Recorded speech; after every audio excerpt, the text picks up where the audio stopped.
Emily always knew what she wanted and rarely strayed from her goals. At 22, she was one of the most outstanding journalism students, but her interests went far beyond her studies. She dreamed of something more, of strong emotions, of feeling her heart leap out of her chest. And then one day she found the object of her attraction. Ryan Lawrence, a 25-year-old professor of media ethics, appeared at the university a year ago and from the very first class became the subject of discussion among female students. He was young but had already made impressive strides in his career. His articles had been published in leading journals. He was sharp, intellectual, and completely unapproachable. Strict but fair, he did not tolerate flattery, did not make exceptions, and did not make close acquaintances with students. That's why girls lost their heads at the mere thought of him. He was an impregnable fortress, impossible to conquer.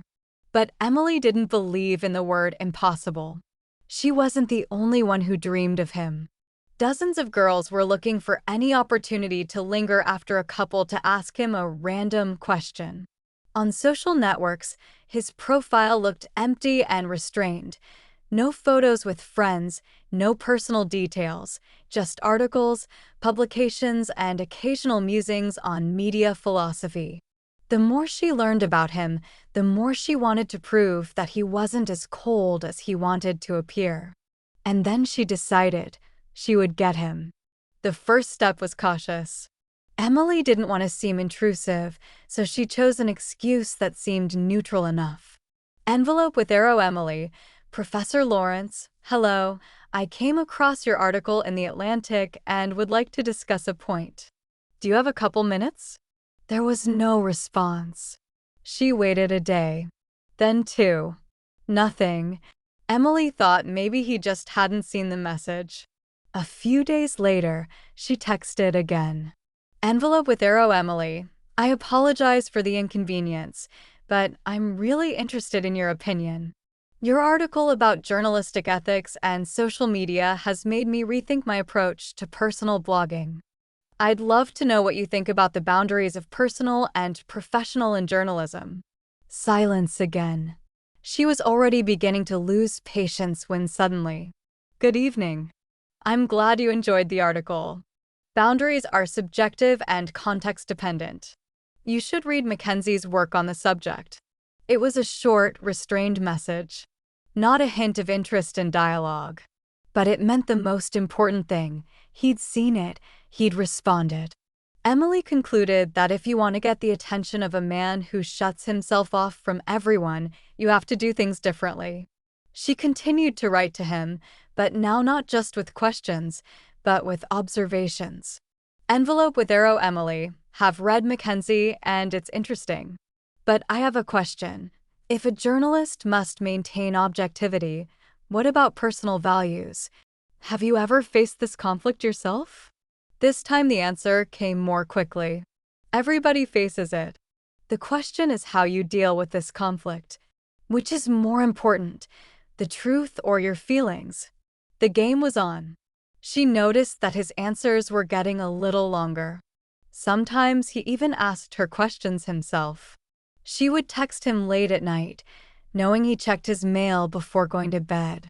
He started to get used to her messages, and one day when she went silent for a few days, he wrote himself. Envelope with arrow Ryan, have you decided not to debate anymore? Or did you just find a new subject to ponder? It was a small victory. She knew he was still keeping his distance, but the ice was starting to crack. After their first few messages, Emily realized the road to Ryan Lawrence was going to be a long one. He responded rarely, briefly, and always stayed at a distance. However, she was already seeing a little progress. But just writing wasn't enough. She needed to meet him in person more often, to look into his eyes and make him remember her not only as a curious student, but as a girl. She started staying after his lectures. First to ask questions, seemingly on academic matters. Professor Lawrence, it's not quite clear to me how the concept of unbiased works in modern journalism. After all, Everyone has their own opinion, she said once, lingering after a seminar. Ryan looked at her with cold curiosity. A journalist must be able to separate personal emotions and objective facts. If you want to be good at your profession, you're going to have to learn how to do that. Are you good at it? She asked, tilting her head slightly. He looked at her silently, as if weighing something in his mind. I'm working on it, he answered briefly and walked away. Emily felt something inside clench at that answer. For the first time, he made it clear that there was something alive behind his iron discipline, too. She needed a new way to get closer to him. The chance came unexpectedly. It was late when she left the library. The fall evening had a damp chill in New York, and Emily cursed herself for not bringing a warm jacket. She was about to call a cab when she spotted a familiar figure in the parking lot. Ryan was standing next to his dark blue sedan, fumbling with his keys. Emily paused for a second. It was a risky move. But if she didn't seize the moment now, there might not be a second chance. She gathered her courage and approached. Professor Lawrence? He looked up. Emily? Are you leaving? I am. She pretended to shiver. Could you give me a ride? The cab won't come and I'm freezing. He looked at her as if trying to determine whether it was a casual request or a deliberate move. But then he nodded. Okay, sit down. She pretended it didn't send her into a wave of excitement, but inside her heart was pounding like crazy. Chapter 6. The Road That Binds. The interior of his car smelled of coffee and something tart, maybe his perfume, maybe the leather of the seats. There was no music playing, just silence and the sound of tires on wet asphalt. Ryan drove confidently relaxed, but the tension between them was palpable. Do you always stay this late at the university? He asked, keeping his eyes on the road. Sometimes, Emily shrugged. And you? Work. She smiled. I thought you had some interesting hobbies besides writing and lecturing. He grinned a little. I'm going to disappoint you, but my life is pretty boring. I don't believe it. Ryan glimpsed at her. Why not? Because boring people don't attract as much attention. He didn't say anything back, but his fingers gripped the steering wheel a little harder. Emily decided not to overreact and change the subject. Thanks for the ride, by the way. You're welcome. The car pulled up in front of her house. See you later, Emily. She knew this evening hadn't changed anything, but it was another step. After that trip, Emily sensed that Ryan no longer saw her as a normal student. He still kept his distance, but there was something new in his gaze now, a slight wariness. He realized she was studying him, looking for loopholes to get closer. And she wasn't going to stop. Now she was coming to the university early, only to accidentally bump into him in the hallway. Good morning, Professor Lawrence. Emily. He always answered briefly, but once she noticed that he himself paid attention to her first. Have you read Banks's new paper on digital ethics yet? She almost laughed. So he was looking for an excuse to talk about it, too? Of course he was. Would you like to discuss it? I have a lecture, but if you're interested, we have time afterward. After the lecture, they went to a small cafe near campus. Ryan ordered a black coffee without sugar, and Emily ordered a cappuccino with caramel syrup. You don't seem like the kind of person who likes sweets, he said.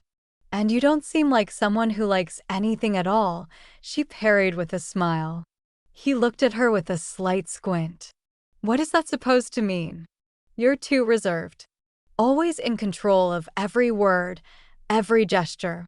It's like you're afraid to show that you really like something. Ryan picked up the cup and ran his finger over the rim thoughtfully. Maybe it's just my way of staying away from unnecessary emotion. But emotions aren't a bad thing. They get in the way of making rational decisions. Emily shook her head. Or make us alive. He didn't say anything, but his gaze lingered on her a little longer than usual. After that conversation, she texted him again. Envelope with arrow Emily, you said that emotions get in the way of making decisions. But what about journalism? After all, it's emotions that make people react to the news. The answer came a few minutes later. Envelope with arrow Ryan, you're a quick learner. I may have underestimated you. Envelope with arrow Emily, so I'm more than just a student to you now? Envelope with arrow Ryan, Emily, you're playing with fire. Envelope with arrow Emily, are you always this afraid of fire? Ryan, he didn't answer this time. But she knew. He was thinking about her. And it was only a matter of time before he stopped resisting. New York City seemed to go crazy that night. Emily hadn't planned to go looking for Ryan again, but fate had played out for her. She was on her way out of the university when the first flash of lightning cut through the sky. A few seconds later, a downpour, harsh and merciless, hit the city. Emily stood at the entrance to the campus, clutching her cell phone in her hands. It was useless to call a cab in this rain. The cars had disappeared from the roads and she'd forgotten her umbrella at home. And then she saw him. Ryan was walking down the street, holding a black umbrella in one hand and a bag from the bookstore in the other. There it was, alone, with no university walls between them. She quickly realized this was a chance not to be missed. Professor Lawrence, she shouted as he walked past. He stopped, turned around. Emily, are you in trouble again? She snorted, running up to him. Water ran down her hair, her clothes instantly soaked. It's just rain, not the end of the world, she smiled. Ryan looked at her in silence, then sighed and tilted his umbrella slightly to cover her from the rain. Where's your umbrella? At home, she shrugged. Where's your cab? All the cars are occupied. He was silent, as if deciding whether to continue this conversation. This was it. The moment. How far away do you live? She asked as innocently as possible. Closer than you, he said, then added, looking out at the downpour. This rain won't stop for another hour. Emily looked up at him. Then maybe I should wait at your place. Ryan froze. She saw something change in his eyes. Logic and feelings were in battle again, and she expected to win. Emily, he started, but she interrupted him. It's only rain. Are you so callous that you won't let a poor student in to warm herself? She took a step closer, and now they were standing side by side, almost under the same umbrella. Ryan still hesitated. Just a little more, Emily. One more push. Ryan, she called him by his first name for the first time.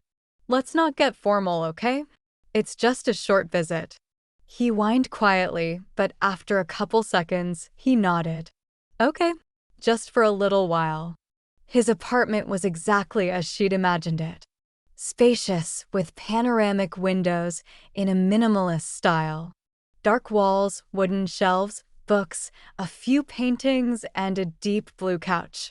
Ryan walked straight to the back of the apartment, took off his drenched jacket, and turned to her. You need to change. She smiled. Are you offering me your clothes? Or are you going to get sick? He had already opened his closet and pulled out a long gray shirt. Take it. Emily took it, and their fingers casually touched. A moment of silence. She didn't look away, and neither did he. But after a second, Ryan stepped back. The bathroom was that way. She changed, and when she came out, he was already putting the kettle on. Coffee or tea? Coffee. Always coffee. He grinned. She felt strange the first time without makeup, in his shirt, in his house. She walked slowly across the room, looking at the books on his shelf. Are you really reading all this? And you think I just collect books for entourage?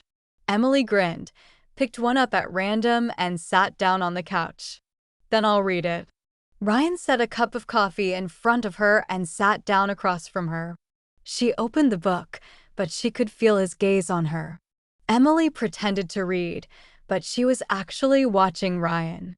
He was sitting across from her, holding a cup of coffee in one hand, the other hand lightly touching his temple, a habit she'd noticed before when he was thinking about something serious. The apartment was filled with warmth, the aroma of fresh coffee, and the quiet sound of the rain that continued to beat on the windows. "Do you always let female students stay in your house like this?" she asked, looking up. Ryan hummed, but didn't smile. "No. Should I consider myself the exception then?" He sighed slightly, set the cup on the table, and looked directly at her. "Emily, what are you doing?" She bit her lip, then slowly slammed the book shut and leaned forward. "What do you think I'm doing?" "You're playing around. You're testing the boundaries." She smiled. "Maybe I am. But I think you are too." He was silent for a moment, then looked away. "You'd better go to bed. The guest room is over there." It was a rejection, but not a final one. She woke up to the smell of coffee. Dawn was already breaking through the windows, and the room was cozy and quiet. Stretching, Emily walked out into the living room. Ryan was already in the kitchen, making coffee, and he looked almost the same as he always did, restrained, collected, but something about him had changed. "Good morning," she said, leaning against the door jamb. He nodded, not taking his eyes off the process. "Coffee? Can you doubt it?" He set the cup in front of her and sat down across from her, but this time he didn't avoid her gaze. "Do you realize this was a mistake?" "What was?" "The coffee?" "Emily." She smiled. "Ryan." He ran his hand tiredly through his hair. "We should leave it at that." She took a sip of coffee and looked at him over the cup. "What if I don't want to?" He closed his eyes for a second, as if gathering his thoughts, and then stood up abruptly. "I have to go to work." She set the cup down, stood up too. "So you're just going to leave?" Ryan stepped closer, but didn't touch. "It's not right, Emily." "Then why didn't you stop me?" He remained silent. They stood like that for a few seconds, and the silence between them was louder than all the words. And then he turned and walked away. After that night, Emily waited. She didn't write to him. She didn't show up early for his lectures. Didn't seek out a meeting in the hallways of the university. But Ryan still looked at her. She could feel it. His gaze grew harder when she raised her hand in seminars. When she laughed with her classmates, he winced for a second. When one of the other professors addressed her by name, something strange appeared in his eyes. He thought he was in control of the situation, but he'd already lost. They ran into each other again by accident, this time at a small bar near campus. Emily had gone there with her friends, and he was sitting in the corner with some coworker, a glass of whiskey in his hand.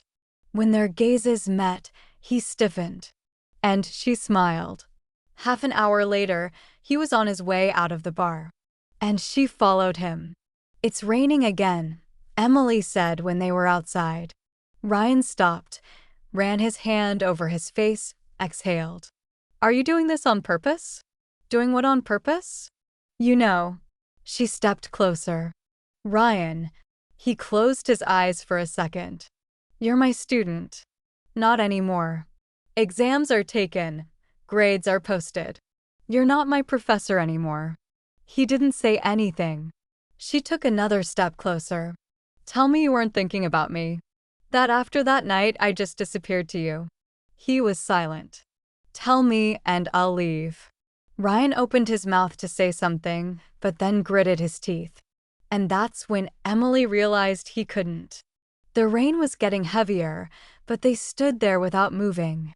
And then he stepped forward, took her face in his palms, and kissed her. It wasn't a tentative, timid kiss.